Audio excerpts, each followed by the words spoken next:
Joy and Ben had been married for many years, but they had no child. Despite this, their love for each other remained strong. Joy was a successful working-class woman, and so was Ben. They were each other's best friends, always together in their free time, talking, laughing, and sharing their joys and struggles. Their love was so deep that, to outsiders, it seemed like they had no worries. They never let their childlessness define their happiness. Whenever they had time, they would sit together, chatting about their day, teasing each other, and cracking jokes. Their laughter filled their home, making it warm and full of life. These moments meant everything to Joy. They helped her forget the pain of not having a child. She would laugh so hard that, for a while, the burden in her heart felt lighter.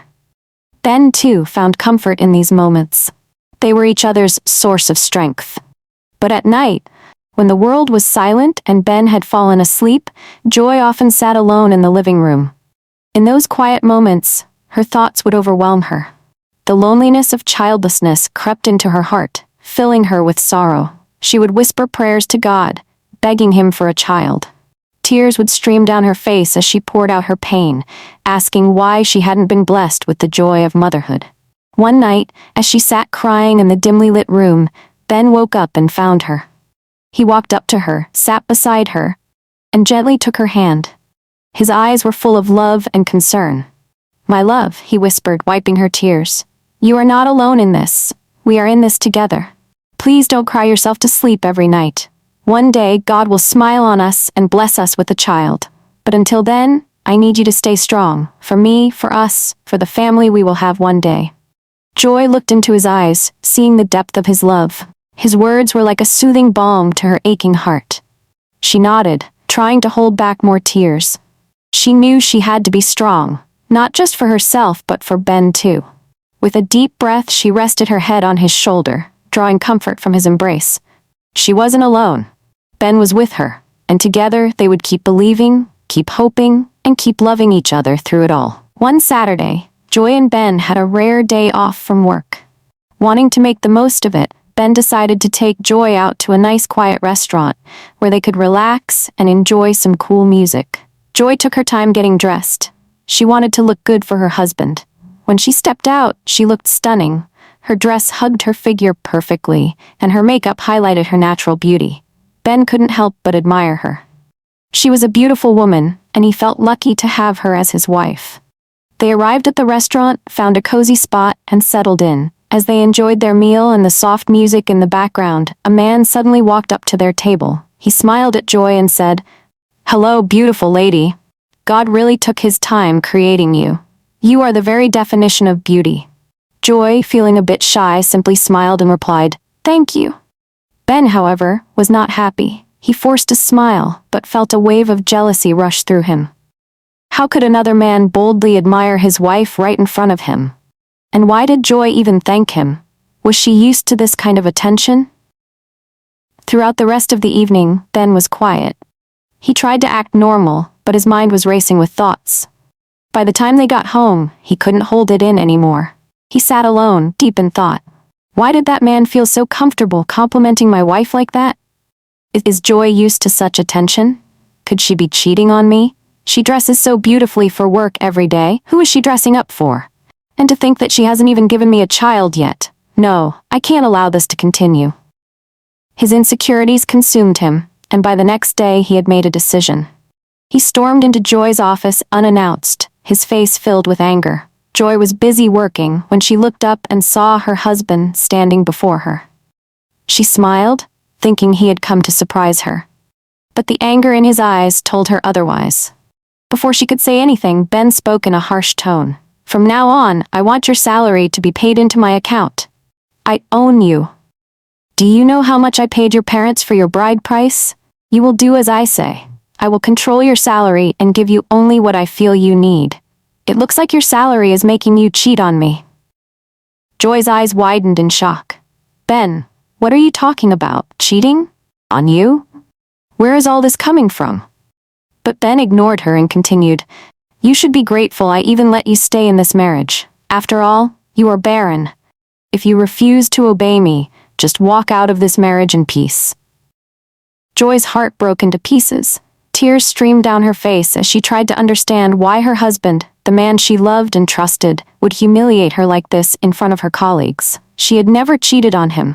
She had never even thought about it. She loved Ben with all her heart, despite their struggles. Her colleagues, who had been watching the scene in shock, whispered among themselves. They couldn't believe what they had just witnessed. Ben, without waiting for her response, stormed out of the office, leaving Joy sobbing at her desk. Despite the pain and embarrassment, Joy did not want to leave her marriage. She loved Ben too much. She believed that if she obeyed him, he would calm down and things would go back to normal. So with a heavy heart, she went to her manager and submitted Ben's bank account details.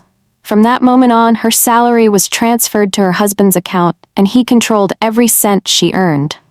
Joy wiped her tears and told herself, "This is just a phase. Ben still loves me. He's just hurt. Maybe one day he will realize his mistake and things will get better."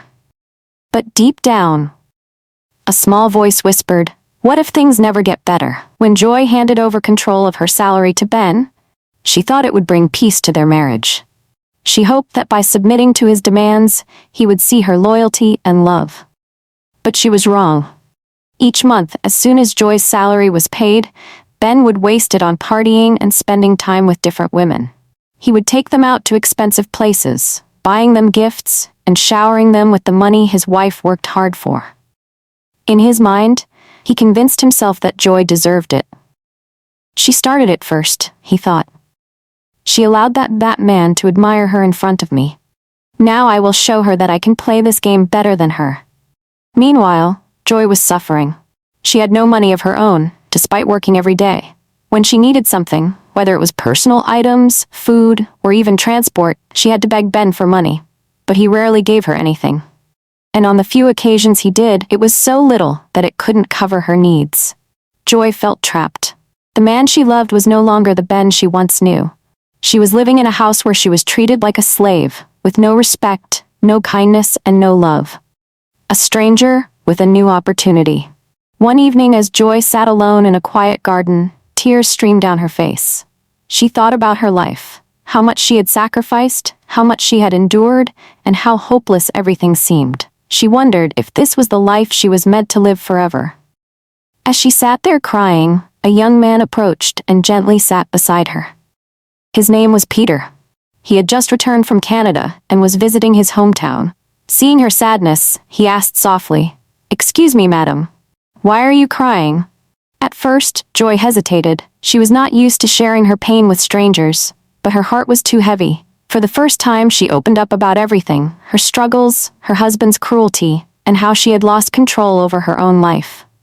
Peter listened carefully, his heart breaking for her. He looked at Joy and said, "You are a beautiful woman, but more than that, you have a beautiful heart. No woman deserves what you are going through. That man does not love you. A real man does not treat his wife this way." He took a deep breath, and then said something that shocked Joy. "I came back from Canada looking for a good woman to marry, and I believe you are that woman. Joy, if you leave that man, I will marry you and take you with me to Canada. But first, go to work tomorrow and put your salary back into your own account. If he throws you out because of it, come to me and I will take care of you." Joy looked at Peter with wide eyes. She didn't know what to say. Could she really do that? Would she have the courage to take back control of her life? A bold decision. The next day, Joy gathered all her strength and went to her manager's office. She took back control of her salary, removing Ben's account from the payment system and replacing it with her own. Her manager looked at her with concern. "Joy, I hope all is well?" Joy forced a small smile and replied, "Yes, sir. I am fine." But deep down, she was scared of what would happen next. That evening, she gathered her courage and told Ben what she had done. "Ben, I have changed my account details at work. My salary will no longer be sent to you. I will now handle my own finances." Ben exploded in anger. "What did you just say? So you now have the guts to challenge me? You ungrateful woman? After everything I did for you? You are barren, yet I kept you in my house, and this is how you repay me?" Before Joy could say another word, Ben grabbed her belongings and threw them outside. "Get out of my house. I am no longer married to you. Leave and never come back." For the first time, Joy didn't cry. She simply picked up her things, took a deep breath, and walked away. A new beginning. A few months later, the entire community was in shock when news spread that Joy was getting married again. But it wasn't just any wedding. It was the grandest wedding the town had ever seen. Peter kept his promise. He married Joy in a wedding so beautiful that it shut down the whole community. People talked about it for weeks, admiring how happy and radiant Joy looked. After the wedding, Joy and Peter moved to Canada to start their new life. It was there that something miraculous happened. Joy became pregnant. When she told Peter the news, he was overjoyed. He pampered her, showering her with love and care. He made sure she lacked nothing, and for the first time in her life, Joy experienced what it truly meant to be loved. 9 months later, she gave birth to a bouncing baby boy. Their home was filled with love, laughter, and gratitude. Every single day, Joy thanked God for blessing her with Peter, and Peter thanked God for blessing him with Joy. They cherished each other and never took their love for granted. Karma comes for Ben. Back in their hometown, Ben's life had taken a turn for the worst. Without Joy's salary, he struggled to maintain his lifestyle. The women he had spent money on disappeared, leaving him alone. His reckless spending soon caught up with him. He lost his job and couldn't afford his rent anymore. With no other option, he moved back into his parents' historic, old, worn-down house. Hunger and poverty became his daily reality. Every night, as he lay on the hard floor of his parents' house, he regretted everything. He regretted treating Joy badly. He regretted not valuing her love. He regretted letting his insecurities destroy their marriage. But it was too late. Joy had moved on, found happiness, and was living her best life. And Ben, he was left alone with nothing but regrets. Moral lessons from this story were 1. Value and respect your partner. A good marriage is built on love, trust, and respect. Ben lost Joy because he allowed his insecurities to turn into cruelty. 2. Never lose yourself in a relationship. Joy sacrificed too much for love, but in the end, she had to take back control of her own life to find true happiness. 3. What goes around comes around. Life has a way of repaying people for their actions. Ben mistreated Joy, and in the end, he faced the consequences. 4. God's timing is the best. Joy thought she would never have a child, but at the right time, God blessed her with a loving husband and a baby. Thank you for watching and following this touching story. If you enjoyed it, please like, share, and subscribe to my channel for more amazing stories like this. Don't forget to turn on the notification bell so you never miss a new upload. Stay tuned for more inspiring and life-changing stories. See you in the next one.